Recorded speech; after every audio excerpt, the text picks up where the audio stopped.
Hello मेरे प्यारे दोस्तों, स्टोरी टून चैनल में आप सभी का फिर से स्वागत है।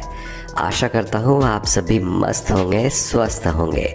आप सभी से रिक्वेस्ट है, चैनल को सब्सक्राइब करो, लाइक करो और शेयर करो। तो प्यारे दोस्तों, आज की कहानी बड़ी ही इंटरेस्टिंग है। आज की कहानी है एक गुमनाम आवाज़ की कहानी। तो चलो चलते हैं और सुनते हैं ये रोमांच से भरी कहानी। यह कहानी है एक ऐसे आवाज़ की जो हर रात गांव के एक घर में गूंजती है। यह गुमनाम आवाज़ किसकी है और क्यों हर किसी को अपनी तरफ आकर्षित करती है?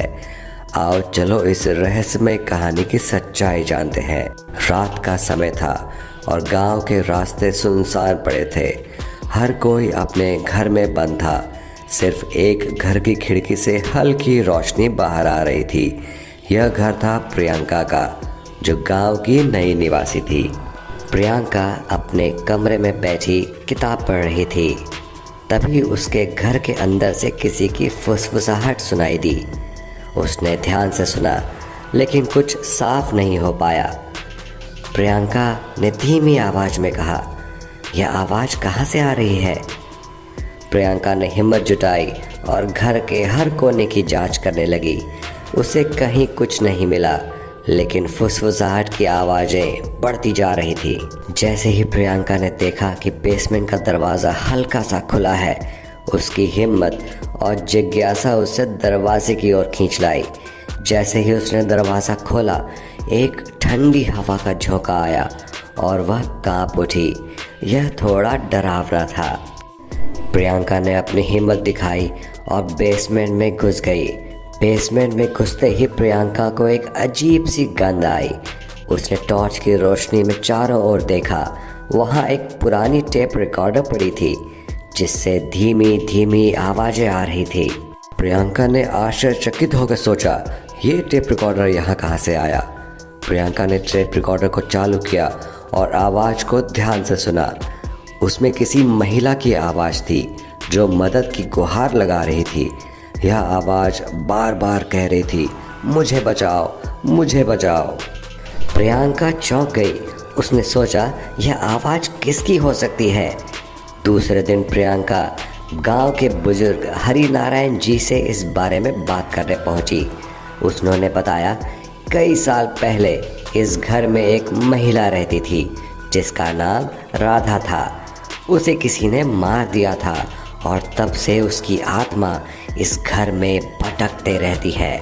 हरि नारायण जी ने गंभीरता से प्रियंका से कहा, उसकी आत्मा अब भी न्याय की मांग कर रही है। प्रियंका, उसे शांति तभी मिलेगी जब उसका असली कातिल पकड़ा जाएगा।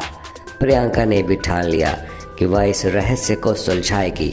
उसने गांव के पुराने रिकॉर्ड्स खंगाले, खोजबीन की और पाया कि राधा के पति रमेश ने उसे मारा है, लेकिन सबूतों की कमी के कारण वह बच गया था।